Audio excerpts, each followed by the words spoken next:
大丈夫かな。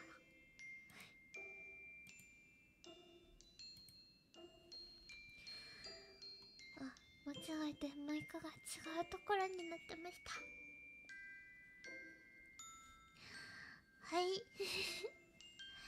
い、こんばんは。眠れない時はあなたのそばにいるよ。暮らしておくれ、ドゥドゥです。はい、こんばんはだよ。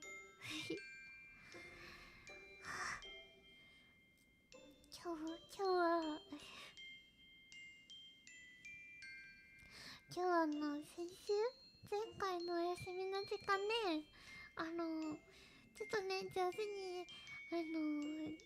手じゃなかったから、そう、だからちょっと、リベンジ戦をしたいと思います。で、その前に、最近喉がね、ちょっとね、ガラガラめだからね、そう、なんだろう、喉の、喉を、動かすあの、上手にね、動かすには、いっぱいね、喉を、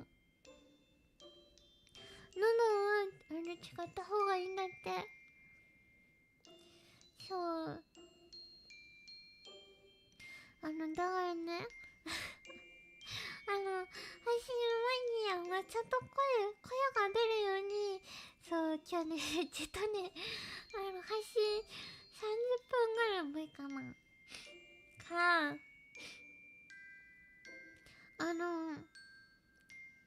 なんて言うんだろう。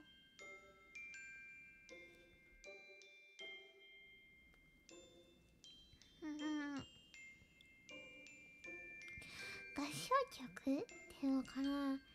人がいっぱいで歌うやつ、そう、あれをね、YouTube で聴きながら、そう、頑張ってお歌を歌って、その喉を動かすを頑張ったらよ。そう、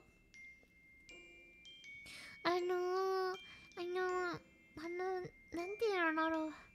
あなたへだったかな。あなたへとか、群青とか、コシムシも歌ったらよ。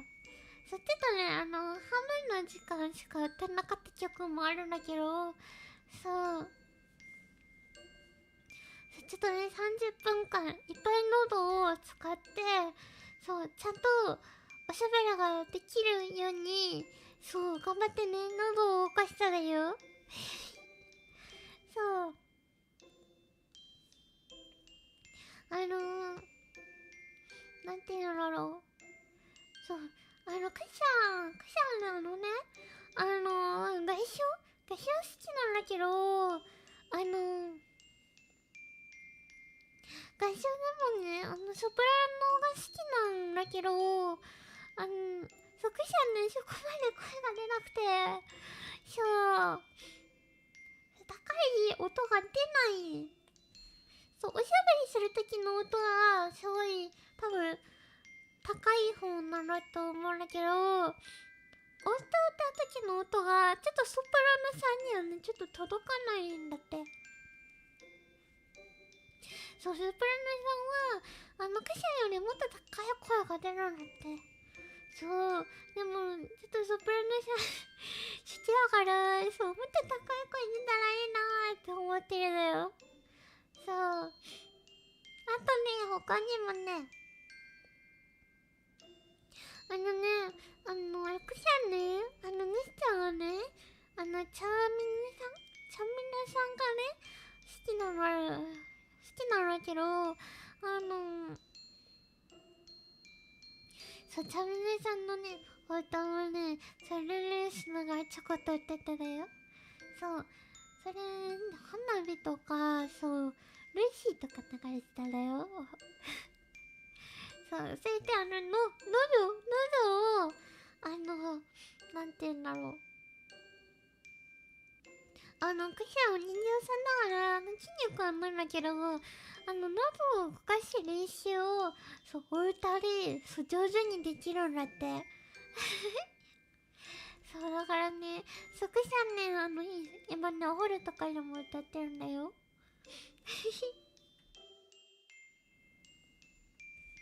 あとね、クシャね、そう、この前ヌシさんにね、プリンがね、いっぱいね、置いてあるね、お店にね、ついてってもらったんだよ。なんて言うんだろう。なんか、いろんなお店が一つの場所に大集合みたいな感じで、そう、いっぱいいろんなプリンが置いてあったんだけど、そう。でね、あのー、クシャン、いっぱいプリンがあって、もう右も見ても左も見ても前も見てもプリンいっぱいで、そう、いっぱいプリンがあったのよ。そう。でもクシャンね、主ちゃんに、持って帰るプリンは、4つまでって言われたらよ。ちょっと、4つ4つに絞り込むの難しかったらよ。すごくね、難しかったらよ。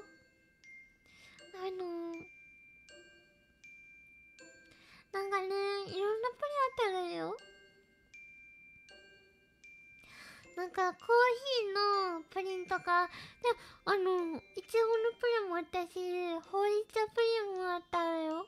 そう、いろんなプリンがあったんだけど、その普通のプリンがいっぱいあって、そう、クイさん普通のプリンだけでもどれにしようかって悩んでたよ。そう、大きいプリンとかちっちゃいプリンとか、なんか滑らかって書いてあるプリンとか、なんか、硬いって書いてあるプリンとかいっぱいあったのよ。そう。でね、こしゃね、その中でも猫ちゃん、瓶がね、プリンの瓶が猫ちゃんになってるプリンがあったの。そう。だからね、そのプリン一つと、あとね、お店で、お店で一番人気の、そう、プリンと、あと、ね、いちごがね、乗ってるんだよ。いちごが乗ってるプリンと、あと、なんだっけ。最後にチーズケーキがね、そう、普通のね、プリンの上にね、チーズケーキが乗ってるんだよ。そう、くしゃね、そのやつ買ったの。そう、で、今日ね、いちごのプリン食べてね、すごく美味しかったよ。上にね、いちごがね、いっぱい乗ってて、そう、クリームと、いちごのスポンジ、で、普通のね、プリンがね、そう、入ってたんだよ。そう、でもね、すごく美味しくてね。あ、でもね、普通のプリンはね、甘いって感じじゃなかったんだけどね。そう、サラにしたのね、プリンのソース、プリンのソースがね、いちごのソースだったの。そう、だからね、すごく美味しかったのよ。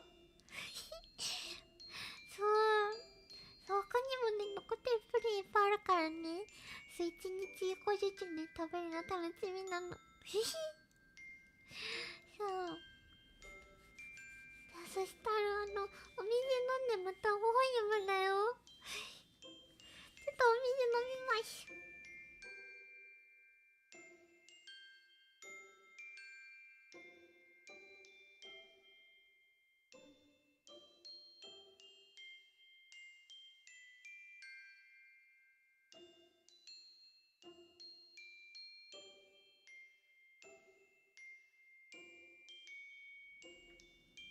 よいしょ。はい。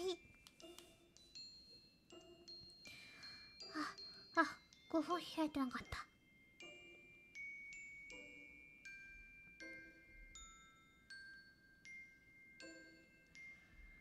よいしょ。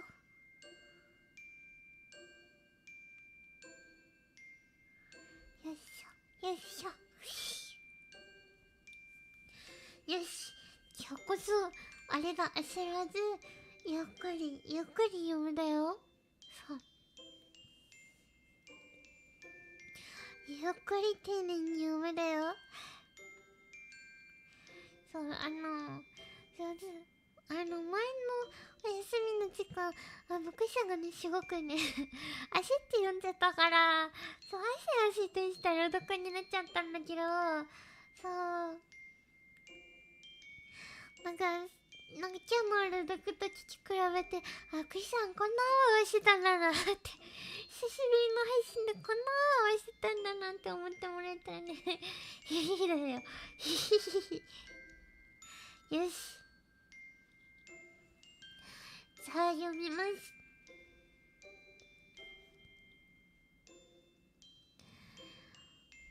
ブレーメンの音楽史。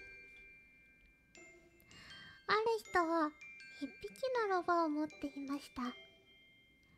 そのロバは長い年につないだ辛抱強く背中に袋を背負っては戦車小屋まで運んでいました。でもそのうちに力もなくなってきて、だんだんこの仕事ができないようになりました。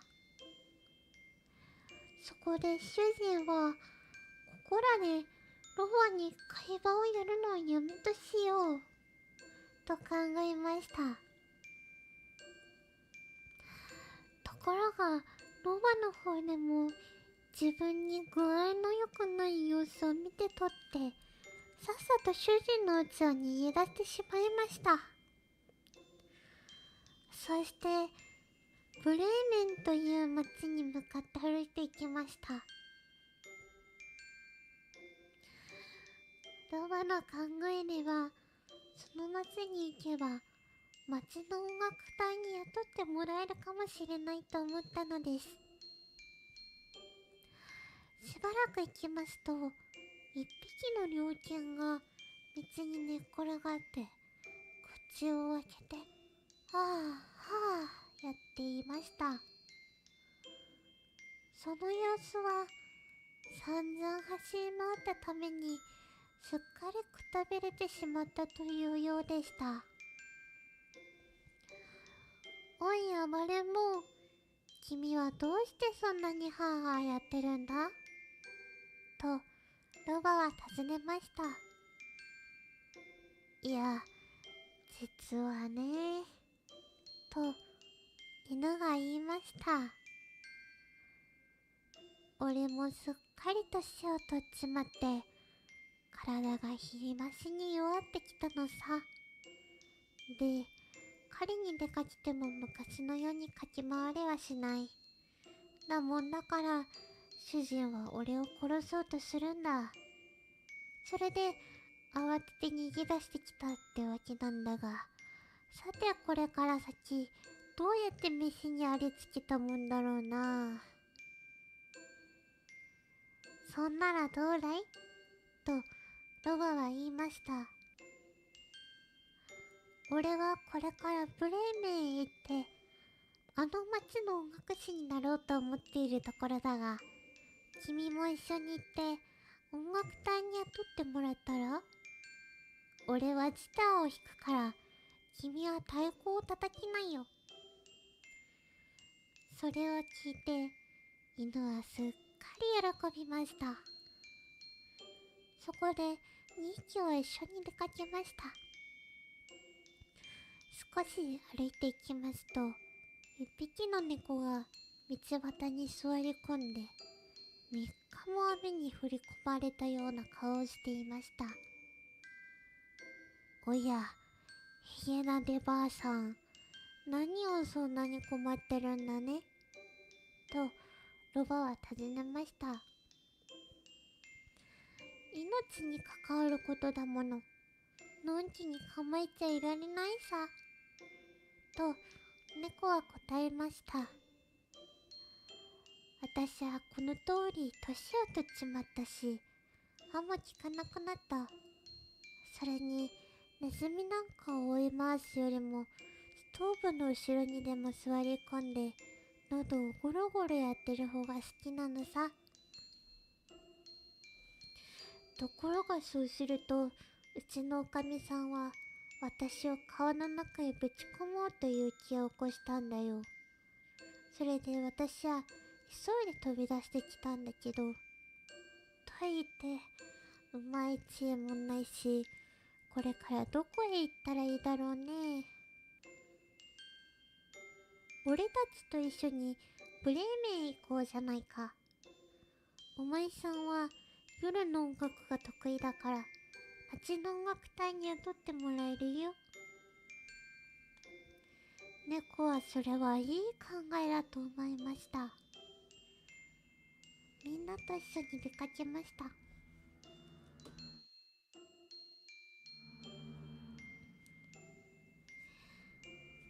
逃げ出したこの3匹のモナたちは、やがてある屋敷のそばを取りかかりました。すると、門の上に一羽のオンドリが止まっていて、ありったけの声で叫び立てていました。君は腹の底までじーんと響くような声で鳴いているが、一体どうしたんだとロバが聞きました。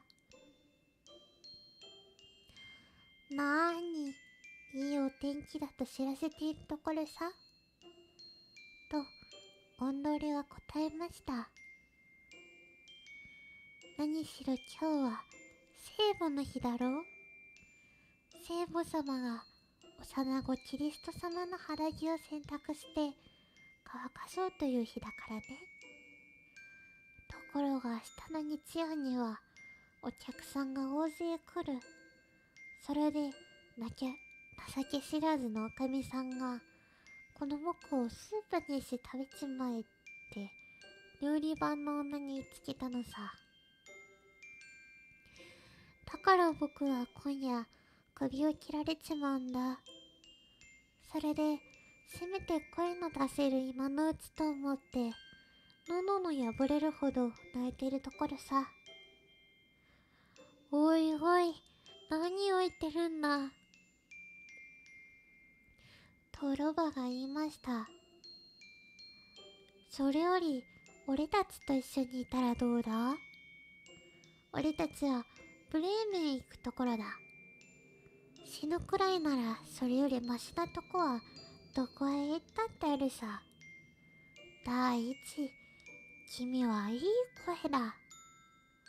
俺たちが一緒に音楽をやりゃ大したもんだぜ。オンドリはこの申し出が大変気に入りました。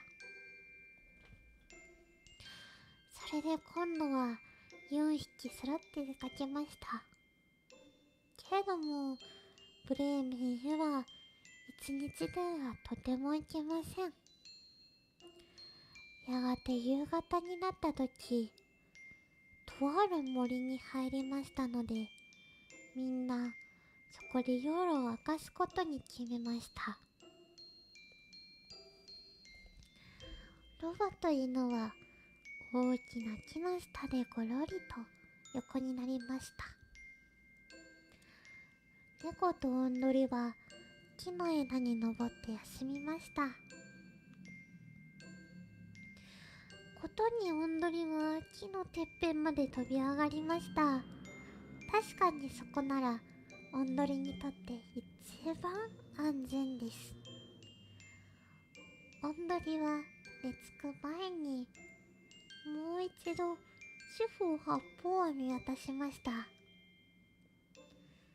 すると遠くの方に火がチラチラしているように見えました。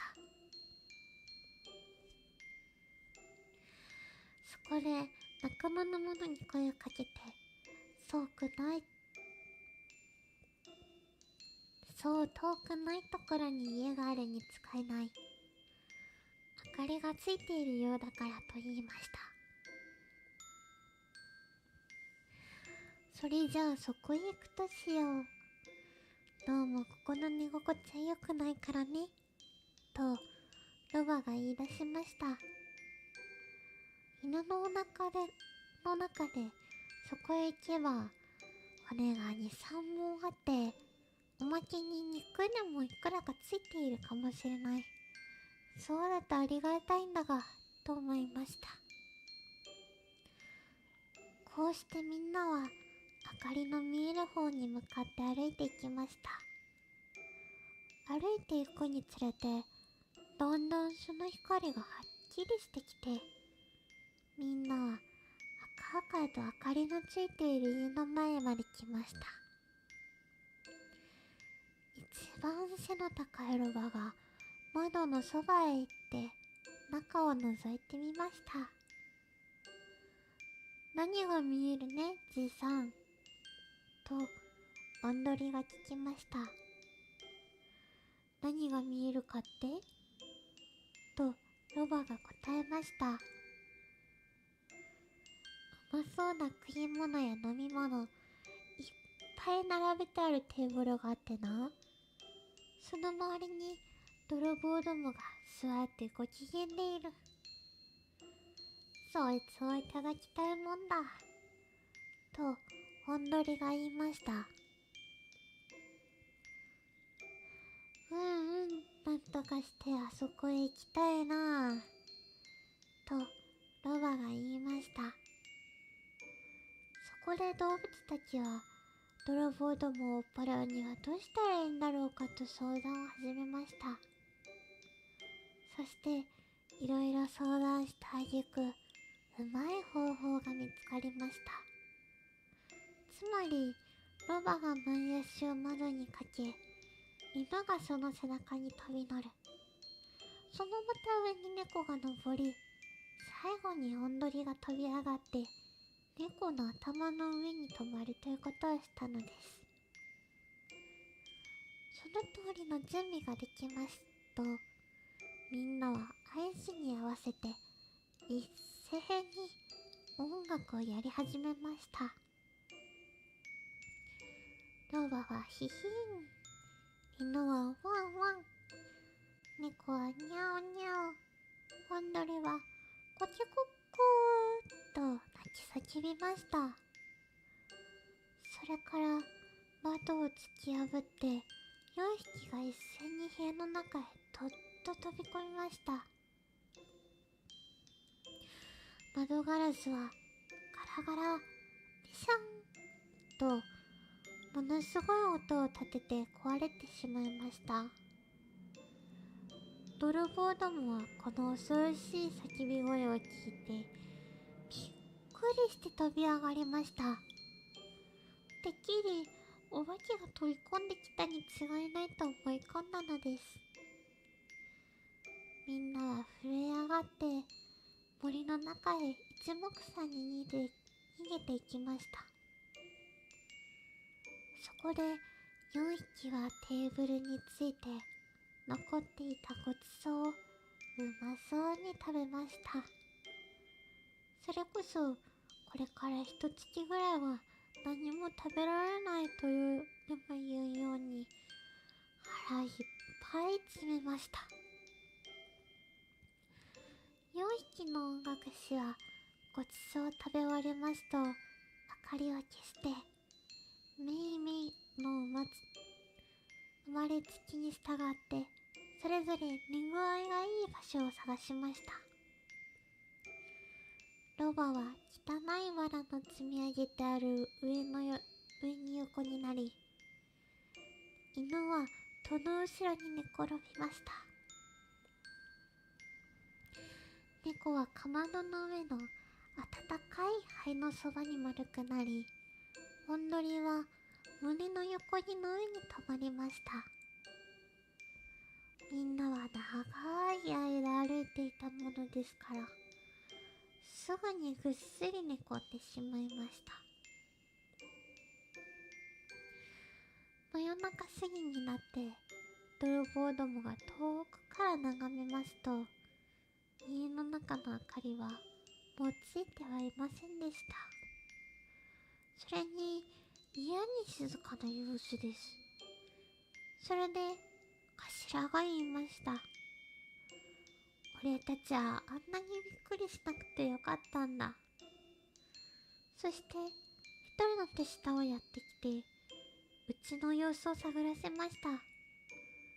手下が行ってみますと、うちの中はシーッと静まり返っています。それで台所へ入って明かりをつけようとしました。ところがその時、この男は火のように燃える猫の目を炭火だと勘違いして、その目にいきなりマッチを押し付けてしまいました。けれども猫はこんな冗談はわかりません。それでいきなり泥棒の顔に飛びついて、唾を引っかけたり引っ掛け回したり、泥棒はびっくり仰天、慌てて裏口から逃げたそうです。ところがその途端、そこに寝ていた犬が泥棒の足に噛みつきました。ますます慌てて泥棒が庭へ飛び出して、汚い藁の積んであるそばへ駆け抜けようとします。と、今度はルアーが、いや、足で嫌というほど突き飛ばしました。おまけに、おんどりもこの騒ぎに目を覚まして、横木から「コケコッコー」と叫びました。それから泥棒は後も見ずに夢中になって頭のところへ飛んで帰って言いました。ああ、そのうちには恐ろしい魔女がいますよ。いきなり足に息を吹きかけたと思うと、長い指で足の皮を引っかきやがったんです。その前には一人の男が立っていて、小刀を足に突き刺してやがる。いやー、まだ黒い怪物が寝込んでいて、棍棒で足をぶん殴るのさ。おまけに屋根の上には裁判官がいて、その悪者を連れてこいと怒鳴り立てる始末なんです。とにかくあっしゃ方法の手で逃げてきたもんでさ。それからというものは、泥棒どもは二度とこの家に近づこうとしませんでした。これからは自分で見たという人の口から、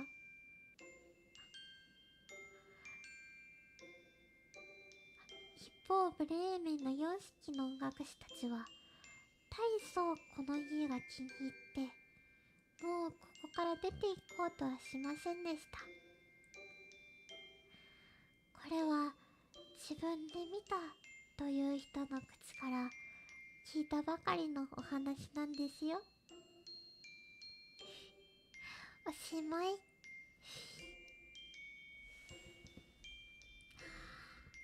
あ、あれれれれ、前回と終わった時間一緒だ。あれ、また早口になっちゃったかな。すごく早口になるの気をつけてたんだけど、ちょっと後で聞き直します。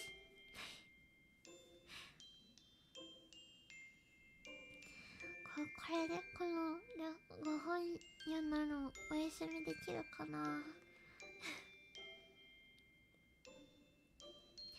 お休みできたらいいな。今日ね、そうこれいっぱい練習しようと思って、そう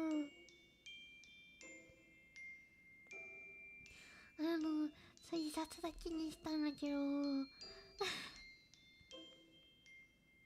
そう、もう一冊持ってくればよかっただよね。ね、2冊持ってくるだよ。